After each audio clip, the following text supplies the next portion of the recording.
ए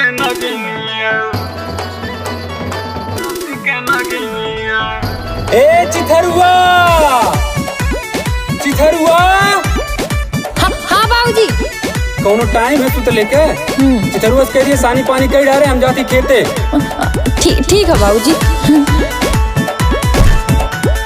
गाँवे गाँवे ये प्रचार हो गई, गाँवे गाँवे ये प्रचार हो गई, गाँवे गाँवे ये प्रचार हो गई। दोषी के नगिनिया,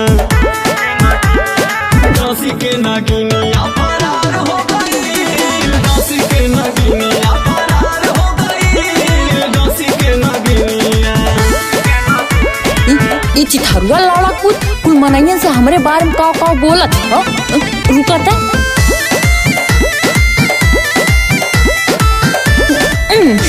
लौड़ू पूते ई का तमाशा गलियौले हवा। दिल हमार तोड़लस न तार जोड़लस, एने ओने खाली फुफकार छोड़लस। काहे बदल गइले ते चल गइले, हमारो न काहे कहल कइले। रहल जवन गौवा बाजार हो गइल, हमार गलती देवा ने अब भाई खोस दे। रहल जवन गौवा बाजार हो गइल। दोषी के नगिनिया,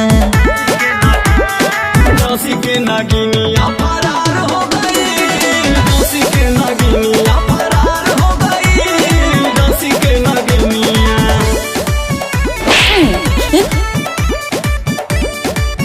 लौड़ू पूते दिन रात नचैबा बीन बजैबा, अब गलती हमार देवा।